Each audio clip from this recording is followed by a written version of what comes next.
Trae Young is 27, averaging about 20 points and 9 assists. That's actually his lowest since his rookie year. He's been injured, and the Hawks have actually played better. Obviously, Aaron, you alluded to that earlier with their young core of Jalen Johnson and Rish, whatever the fuck his last name is. Obviously, Washington also makes sense because Travis Schlenk, whatever his name is, Chris, if you know him, he's actually the man that drafted Trae.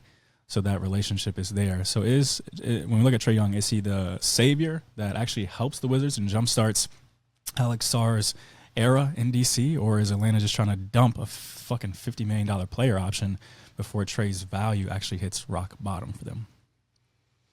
I think they're just trying to dump a $50 million player because they realize that Jalen Johnson can do everything that Trae Young can, but he has 8 more inches of height than Trae Young. That's essentially why Trae Young is on the trade block, because they see like, oh no, this guy is our guy. He is the franchise player, and I think they're realizing it early on instead of where it gets to a point where it's like, damn, it's going to be tough to trade him. So now they're going to go ahead and strike while the iron's hot and surround Jalen with players that fit his game and what he wants to do. The only thing is I hope they don't kind of like oversaturate, because they got Atlanta, like I know the record doesn't reflect, how good they can be, but they got a good squad. Like Nickeil Alexander-Walker, remember, he was coming off the bench in Minnesota. Now he's averaging a career high, 20 points a game? They got Jalen Johnson. They got a good defensive player in Dyson Daniels. So I envision them being their core 3 going forward. And, I mean, I'm excited to see what Atlanta does and what they get in return for Trae Young. I'm hoping at least, because I respect Trae. I think he's done well, especially every year that he's played. But I'm hoping that there's something more that's going to happen when he goes to the Wizards, because everybody knows when you go to the Wizards, as of recently, that's where you go to die. So it's like, I'm hoping that's not, especially with the talent that Trae is. I'm hoping they got more movement and Alex Sarr, instead of just Alex Sarr and Trae Young, and CJ McCollum's still over there if they still are able to keep him. But I'm assuming there's going to be multiple team trade when it comes to that, because he is still a good piece and still a great player to the NBA right now. I think the reason why Trae would probably prefer to go to the Wizards is because he knows he'll be the guy. Yeah. All right. He's not going to have to defer to anybody. I think he's still, in his mind, which I think he is as well, he still is a quote-unquote franchise player or face of the franchise, and the Wizards is the best option in one of his preferred destinations where he can be that guy.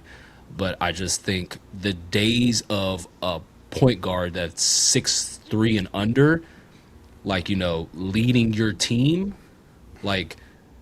that's getting phased out. There's only ever been 2 players 6'3" and under that have led their teams to winning seasons or championships. That's Isaiah Thomas, Zeke, Detroit, and Steph Curry. Allen Iverson would have been one of them. He was the closest one after Zeke, but you can only name 2 players that have ever done it at that size.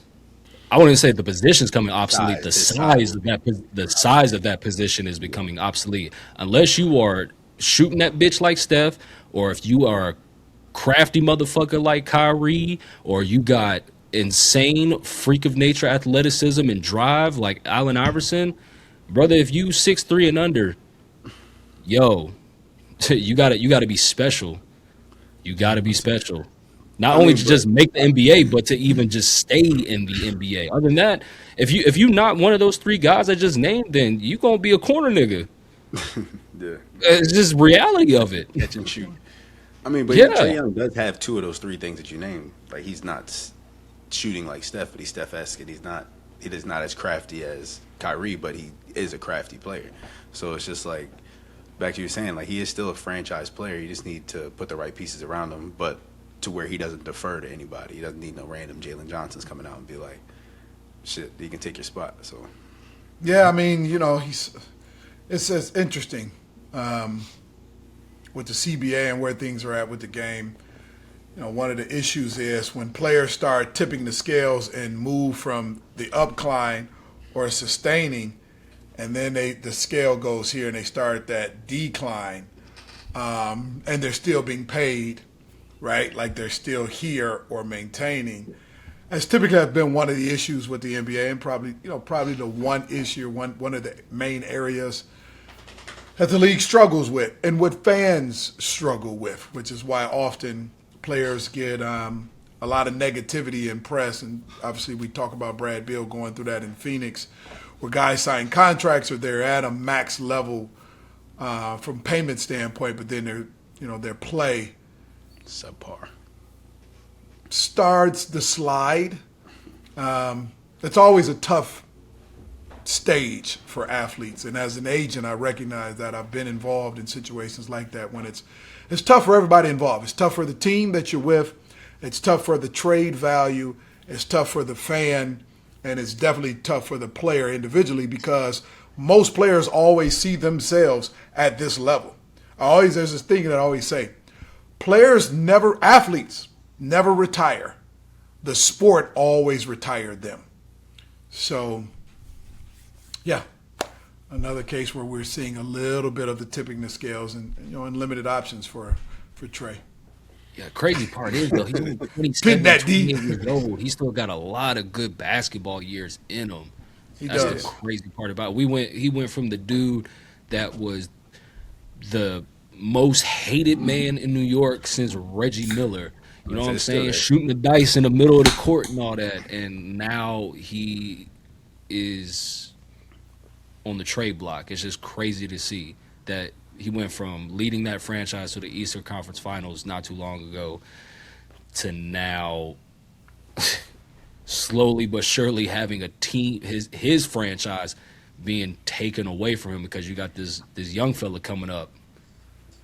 It's business. Yeah. It's business. Yeah. It's business, as Murph said, and it's a league of what have you done for me lately, right? Mm-hmm. That's sports. What have you done for me lately? Period. I agree with you, Aaron, the sentiment that Trae Young's respect level has gone down. When you look at just the numbers that he's putting up right now that I mentioned earlier, the fucking 20 points per game and the 10 assists per game, I don't care that he's making $50 million a year at 27. That's still really, really good numbers in my opinion. You just can't compare them to what he was before. And I know people are looking at, okay, he's shooting 30%, almost 29% from three. And yes, that is relatively low in the league and definitely low for him. And I know we hinder or we talk about how hindered Atlanta has been with his defense as well in terms of defensive rating, but I think everyone is still missing the point when it comes to Trae Young. He is, in my opinion, I guess you can look at him as a dependent offensive player in a way, and I'll go into what I think that is in a second. But the real big thing here is if he's able to go to the Wizards, I think the narrative should be that Trae Young can really unlock the number one pick, right? He was number one pick for the Wizards, or the first, whatever, Alex Sarr. And I think when you look at Alex Sarr, I mean, he's, 7 foot, leading the NBA in blocks at 2.4 a game, so he's a defensive presence down there. He's shown flashes that he can be offensively sound at, 20-point potential. He just has to have someone that can feed him the ball and knows where to get him in his spots. And I think that's what Trae Young can really do. He can get him in his spots. And then you look at just like, again, Trae Young in terms of passing, right? He's averaging 9, and that's not a new thing for them. He's always been in the upper 8s, 9s, and 10s, if you will. So to me, he's a top 3 passer in the league. And so you pair someone that, in my opinion, just in totality is a generational passer with a 7-footer who's arguably a top 5 fucking rim protector. That gives you championship foundation, at least. Now, I'm not saying they're going to run off with a championship in the next 2, 3, 4, 5 years, but that's a foundational piece, is you have that at least to go off of and start building, especially in DC. And then when you look at how they complement each other, right? Trae, in my opinion, covers the offensive at least skill that you don't necessarily have with Alex Sarr right now, right? And then Sarr, as we talk about Trae Young's defenses, covers that for his defensive holes. And then, like I talked about just a second ago with, again, forgive me for not being able to know how to pronounce his name, but Travis Schlenk, whatever. Travis Schlenk. That drafted Trae. You said this a second ago, Aaron, like that run that they fucking had going into the playoffs, that's the guy that built that team, that allowed them to actually make the Eastern Conference Finals, right? So for me, that looks like it's Trae Young's fucking instruction manual, right? He knows probably how to get the best out of Trae and what to pair him with. And so if he's in a position where he wants Trae Young and he knows the pieces that he has, then I think that gives some promising hope to DC, and that's something that you rarely say, right? So I know bringing Trae Young to DC definitely will help sell tickets. That is a big thing. I know I would want to go see more games just because Trae Young is exciting, so that helps the organization as a whole. But again, the big narrative for me is just forget that and just think about that. Trading for Trae Young is to give Alex Sarr that fucking pick and roll phenomenon that I think could be exciting to watch for DC. That's my take. Great take. 100% take pressure off of him. I'll say from a financial standpoint, and just add a little bit more just for clarity on the business side.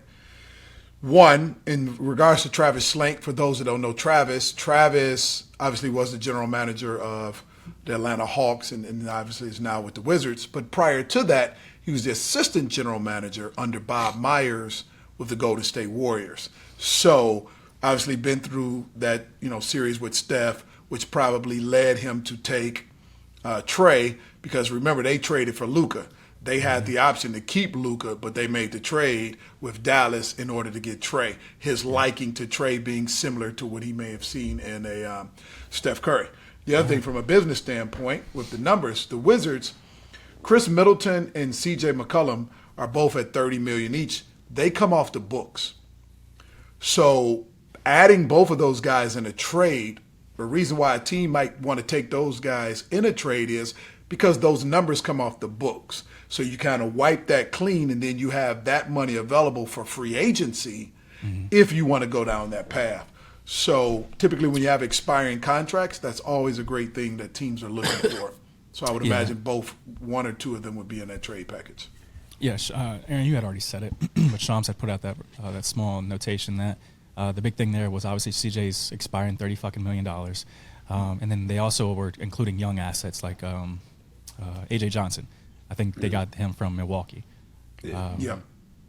And so I think it's exciting. I think a lot of people are like, why the fuck would you want to go there? But again, players find certain situations that feel comfortable for them, especially when you think about like it's your career and your life kind of thing. And I'm never gonna knock a player for finding a spot that he feels is gonna be comfortable for him. And so, again, you never know what can happen with that trade and that team, both teams really. So.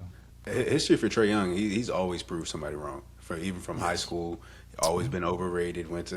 He's always had to prove somebody. So I think.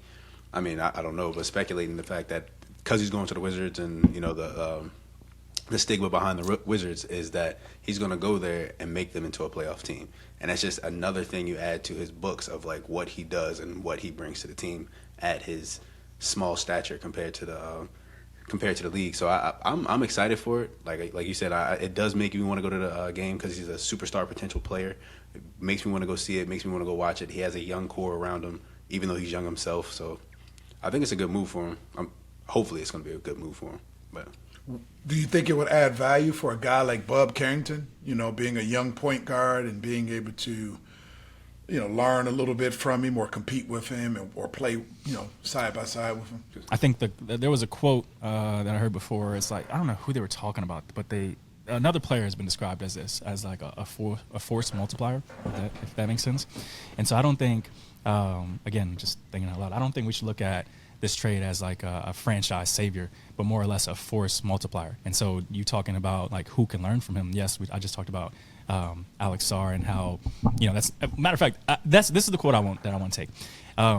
Putting Trae Young next to Alex Sarr suddenly doesn't make fucking Alex Sarr a project. I think he ends up being, at the end of the day, an all-star candidate being next to Trae Young. So I want that on record real quick. But the force multiplier thing I'm talking about is that, yes, you're unlocking Alex Sarr to a whole new level, but then you have those young players that are going to be next to Trae Young that are going to be the next generation that can take a lot. There's a lot you can take from Trae Young, like Kyle just said. The fact that he's proven a lot of people wrong and he has a skill set he does. And he seems like a genuine guy that would be willing to teach that. Then yes, you're multiplying the talent that's spread along that team. So, yeah, my bad. Fuck, yeah, that was on a roll. But, yeah. And he's a guy with the ball in his hand where he is, a little older. He's not as old as Chris Middleton and C.J. McCollum. And those guys are more off-the-ball guys, guards. he's a guy with the ball in hand, directing traffic and kind of running the show. So it gives a different dynamic that maybe they expected from the other two, but definitely would be able to get it from him from a leadership standpoint. I love that take, D. I was gonna say the DMV will embrace Trae Young because if anybody knows anything about DMV hoops is we appreciate flair and style, and that's what he has. Yeah. So he's gonna be a reason why people are going back to the games. All right, he's going to a bigger market, one black city to another black city, aka Chocolate City. Yeah. Facts. So I mean, I guarantee, we're DC's for sure going to embrace him. They're excited. They're going to be excited if they land him. All right. Obviously, this season is dead in the water for them. All right. Yeah. But the rest of the season, fans going to be coming to the games and whatnot. But going into next season, depending on how off season goes, oh yeah, they're going to show out for Trae. They're going to show love. That's how the DMV is when it comes to basketball. When we have a star, a legitimate star, all right, the DC Hoops embraces and loves them. All right, we saw how DC was when we had Gilbert, when we had John, when we had Brad Beal. They were the reason they was going to the games. These were franchise, superstar, all-star, all NBA players. All right, so Trae's going to get that same love. Yeah, I mean, so we talked about this a couple pods ago. Just about landing spots. Chris, you had said somebody was on the move, and you had brought up the Wizards, and I legitimately said something like, "Nigga, no one ever wants to come to the Wizards. It's not a destination, right?" But think about this, right? Think about if he gets traded there, they are able to iron out some kinks, maybe do some shit in the offseason, small stuff, and next year they put themselves in a position not necessarily to make the playoffs, but to look like they're on the rise. And imagine if Trae Young has similar moments that he had with Atlanta, like that New York, when he was beating New York and he was in there, this is that shit. You know how DC would feel if they're able to have those type of moments behind Trae Young, Alex Sarr, and this young core? Then you start thinking, okay, not only does this team look exciting now, but they also have the money. Imagine what type of players would be drawn to that. So, shit, I mean, this is actually very exciting in my opinion because you just now don't know what the Wizards or DC would look like in 2 to 3 years if this goes the way it feels like it might go. They might fuck around and get LeBron. It's exciting because he's 46-year-old expressed, I want to be here. So that alone has DC fans excited. The fact that somebody actually wants to come here, they weren't forced here, they weren't traded here. He's already embracing the city before he's even put pen to paper. So that's already got the DMV excited as fuck. So they're hoping this actually goes through in the next week or so.